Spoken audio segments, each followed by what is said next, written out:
여러분 잘 쉬셨습니까? 오늘도 주님과 또 주님 말씀과 동행하는 믿음의 복된 날이 되어지기를 바랍니다. 오늘이 6월 25일이죠. 6월 25일 우리 한국전 기념일입니다. 우리들은 벌써 71주년 이렇게 됐는데, 제 어렸을 때 초등학교, 중학교 때 생각하면 매년 이때 웅변대회를 했었습니다. 그래서 웅변대회, 아마 여러분들 좀 기억나죠? 웅변, 요즘은 없는 것 같은데, 웅변대회를 해서 그때 6.25 날이면 항상 6.25에 대한 웅변대회를 했는데, 저도 몇 번 좀 자주 나간 편이죠. 어쩔 수 없이. 그래서 그때 나가면은 무찌르자 공산당 이것을 갖고 얘기하고, 무찌르자 정도가 아니고 멸공 이런 거 있었죠. 그리고 그때 내용들은, 대부분의 내용들은 제가 쓴 것도 있지만 거의 있던 내용들은 북한 민족들에 대해서, 북한에서 원수같이 여겨서 싸워서 이겨야 된다라고 하는 그런 부분이 있었습니다. 그런 역사 속에서 우리가 오랫동안 살았습니다. 그러나 그 시간 71년이 지난 지금도 지금 그렇게 돼서는 안 된다. 우리가 용서할 건 용서하고, 이해할 건 이해하고, 또 우리가 잘못한 것은 잘못한 대로 받아들이고, 보니까 우리는 우리대로 북한에 대해서 원수같이 여기고, 북한은 또 북한대로 원수같이 여기고, 우리도 많은 희생을 당했지만 북한도 엄청난 희생을 똑같이 당했기 때문에 그들에게도 가지고 있는 생각들이 있습니다. 특히 미국에 대한 생각은, 우리는 우방국으로 받아들이고 있지만 북한에서는 완전히 원수의 나라로 됐다. 왜 그런가 했더니, 그 한국전쟁 때 미국 이제 참전을 해서 융단 폭격을 해서 북한의 많은 사람들이 융단 폭격에서 많이 희생당한 그 경험을 가지고 있어서, 전쟁이라고 해서 시작되어지면 윤리가 있는 게 아니라 그다음부터는 이기는 싸움이니까, 그런 속에서 우리 민족이 아픔 속에 있었고 상처 속에 있었다. 그러나 우리가 지금 해야 될 일들은 그것을 자꾸 기억해내고 이것을 갖고 시시비비를 가리는 것이 아니라, 지금은 이 땅의 평화를 위해서 우리들이 일해야 되는, 기도해야 되는 때다. 여러분에게 먼저 말씀을 드립니다. 그래서 그런 이야기를 하더라고요. 한국전쟁 때 있었던, 여기 계신 분들 71주년이니까 어렸을 때 기억 있는 분들이 몇 분 계시죠? 어렸을 때. 근데 기억 못 하시죠? 어렸을 때니까. 그러나 대부분의 사람들은 실제 경험은 없지만, 그러나 우리들이 이제는 감싸고 또 우리가 기도하는, 우리 평화를 위한 그런 우리 교우들이 되어지면 좋겠다. 먼저 말씀을 드립니다. 오늘은 7장에 있는 말씀을 우리 함께 나누는데, 이 7장 12절에 보면, 무엇이든지 남에게 대접을 받고자 하는 대로 너도 남을 대접하라. 이것이 율법이요 선지자니라. 이렇게 말씀을 하십니다. 이 말씀은, 우리 기독교에서는 이 말씀을 기독교의 황금률이다 이렇게 말을 합니다. 우리 기독교인뿐만 아니라 세상 사람도 이 말씀을 기독교의 황금률로 그들은 받아들이고 인정을 합니다. 이 말씀은 사회 윤리의 최고다 이렇게 말하기도 하고, 뿐만 아니라 어떤 이들은 우리 윤리 교훈에 있어서 에베레스트 산이다 이렇게 말을 하는 사람들도 있습니다. 이 12절에 있는 말씀, 이 말씀은 처음 부분이 그러므로 이렇게 시작을 합니다.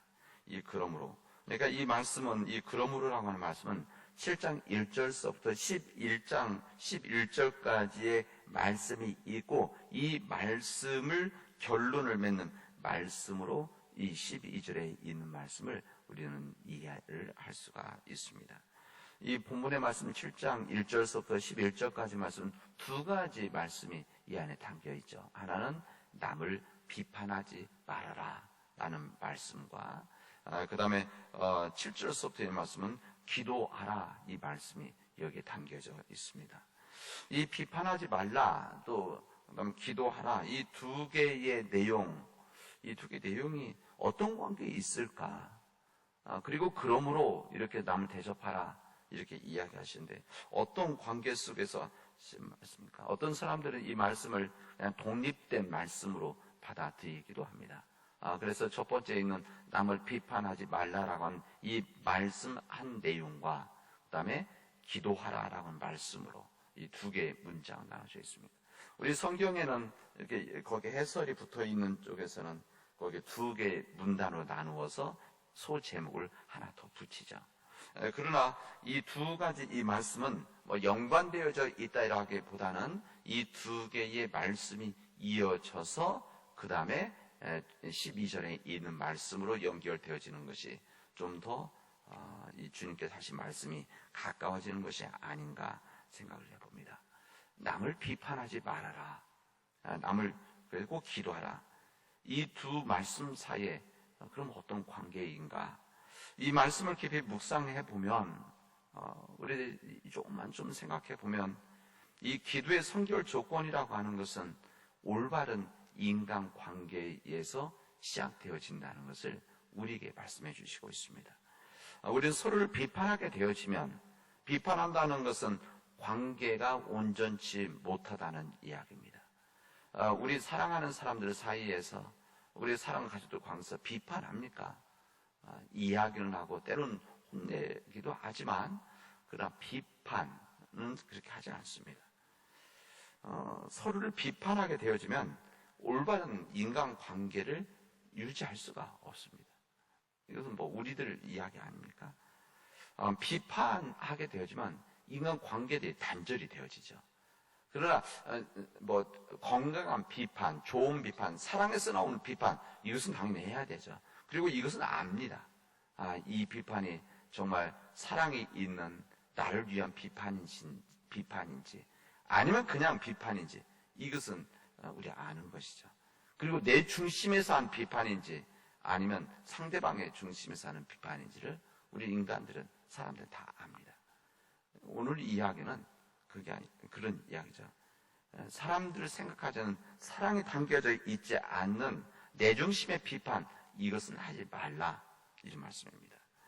비판에서 오는 인간과의 단절 이것은 궁극적으로 우리 기도 생활에 영향을 끼치게 되어진다 이 말씀입니다. 그러니까 다른 사람을 비판하고 다른 사람을 비판하는 마음을 가지고 있으면 기도가 온전한 기도가 되어질 수 없는 것이다. 하나님 앞에 온전한 기도가 되어질 수 없는 것이다. 그런 이야기죠. 주님께서 남을 비판하지 말아라. 이 말씀은 다른 사람 정상적인 인간관계 뒷받침되지 않으면 하나님께 기도하는 것이 이것은 무익하다. 그런 이야기입니다. 주님께서는 비판하지 말라고 말씀하신 다음에 여기 9절 10절에 있는 11절 말씀하시죠. 너희 중에 누가 아들이 떡을 달라 하는데 돌을 주며 생선을 달라 하는데 뱀을 줄 사람이 어디 있겠느냐. 너희가 악한 자라도 좋은 것으로 자식에게 줄 줄 알거든. 그 다음에 하물며 하늘에 계신 너희 아버지께서 구하는 자에게 좋은 것으로 주시지 않겠느냐. 이렇게 말씀을 하십니다. 그리고 나서 그 말씀하신다면 비로소 이제 너희들이 무엇이 남에게 대접받고자 하는 대로 너희도 남을 대접하라. 그러니까 여기에서 무엇이든지 남에게 대접받고자 하는 대로 이 부분을 다른 사람에 대한 부분이기도 하지만 주님이라고 한번 생각도 해볼 수도 있습니다. 그러니까 우리가 주님으로부터 대접을 받고자 한다면, 받기를 원한다면 너희도 남을 대접하라. 이 말씀으로 그렇게 말씀을 드릴 수도 있습니다. 우리는 기도를 하면서 하나님 풍성 축복을 기대하지 않습니까? 우리 기도한다는 것은 하나님 앞에 우리의 간절한 마음을 전하기도 하지만 간구하는 것들이 있는 거 아닙니까? 그 간구하는 것들이 기도하면서 나는 풍성한 삶을 원하지 않습니다. 이러진 않죠. 그리고 우리는 믿음은 세상적인 풍성함을 요구하지는 않지만 때로는 그럴 때도 있고, 그러나 우리 대부분의 간절한 기도라고 하는 것은 하나님 앞에 믿음 안에서 풍성한 이 삶들을 축복을 우리는 원하고 있습니다. 우리 항상 그러면서 주님 저희들이 부족하고 연약하지만, 허물이 있지만, 우리들이 추한 인간이지만, 그럼에도 불구하고 하나님 저에게 은혜를 주셔서 저에게 풍성한 삶을 허락해 주십시오. 이렇게 우리 기도하지 않습니까? 주님께서는 이와 같은 우리의 관계에 다음같이 말씀하십니다. 너희들이 그렇게 대접을 받기를 원한다면 너희도 남에게 대접을 하라. 너희들이 나로부터 그런 풍성한 것을 받기를 원한다면 너희도 남을 풍성하게 대접을 하라. 이 말씀이 오늘 말씀이라고 할 수가 있습니다. 예수님께서는 이 말씀을 누구에게 하셨을까? 이 말씀은 당연히 여기 있는 우리들에게 하신 말씀이기도 하지만 더 정확하게는 거기에 있었던 사람들입니다. 여기 보면 첫째는 거기에 있었던 바리새인들과 서기관들, 당연히 이런, 그러니까 앞부분 6장, 5장, 6장에 있는 말씀을 보면은 주님께서는 이 부분 바리새인 서기관들을 향해서 하신 말씀들이 많이 있죠. 그래서 거기 있던 바리새인 서기관을 포함한 그 당시에 거기 와 있었던 수많은 사람들, 무리들의, 성경 표현은 무리들에게 하신 말씀입니다. 둘째는 예수님의 제자들입니다. 정확한, 구체적으로 여기 산상수훈이 시작되어 보면 5장 1절의 말씀 보면 예수께서는 무리를 보시고, 이렇게 말씀하잖아요. 무리를 보시고 수많은 대를 바라보시면 이 말씀을 나누셨다는 겁니다. 그리고 주님께서 그 자리에 앉으셨을 때 그 다음 뭐라고 합니까? 제자들이 나온지라, 이렇게 말씀합니다.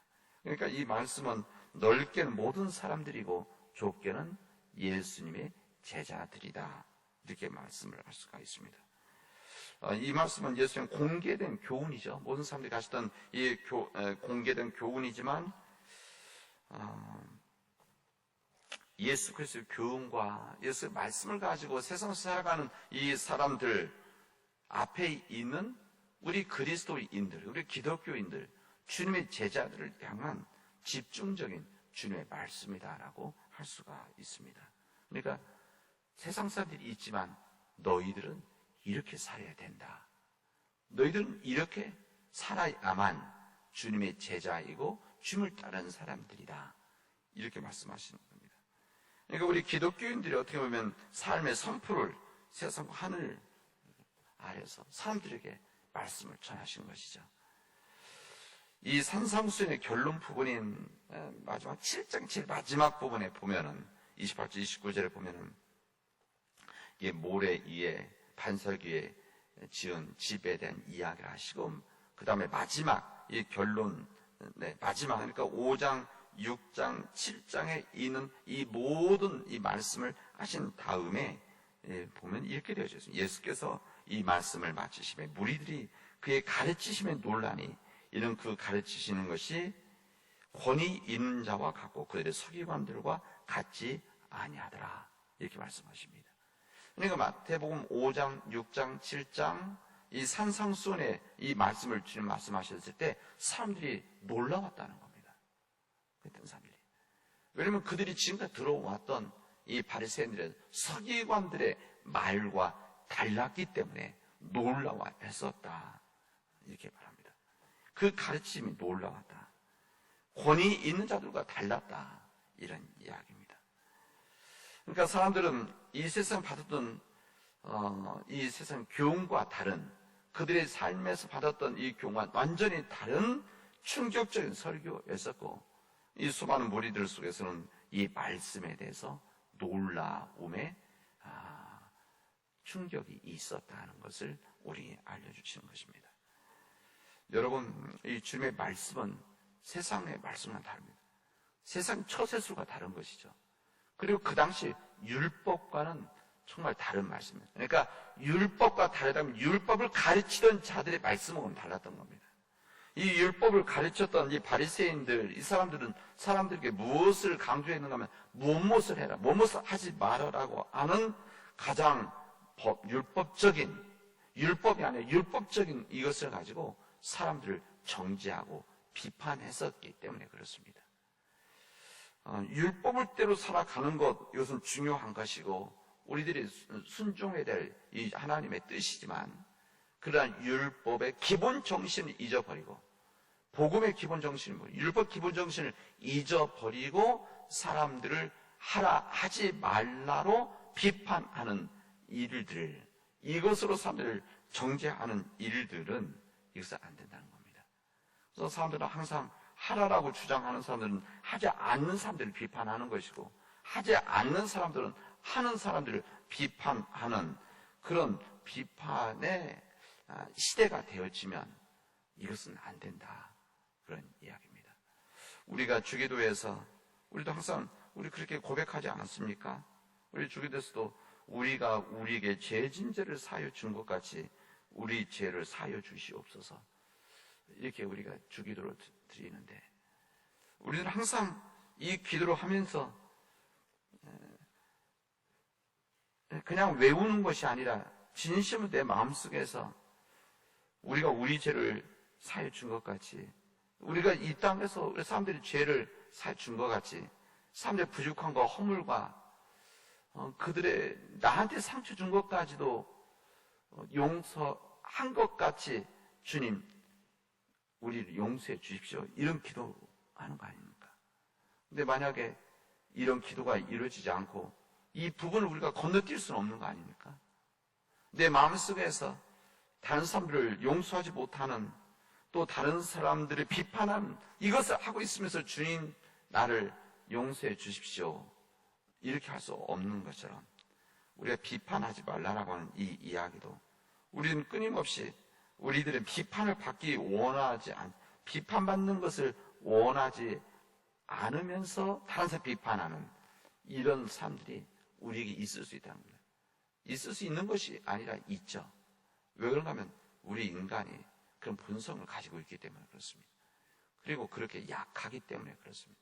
그래서 우리들이 끊임없이 기도하고 주님의 말씀을, 오늘 이 7장에 있는 말씀을 끊임없이 읽어야 돼, 읽고 묵상하고 나 자신을 돌아보고 회개된 이유는 우리들이 그럴 수밖에 없는 연약한 자들이고 그런 죄성을 가지고 있기 때문이다, 이 말씀을 드립니다. 남을 비판하지 말아라. 그럴 때 온전한 기도가 이루어지는 것이고, 그 기도가 이루어질 때 주님께서는 우리에게 풍성함으로 받아주신다.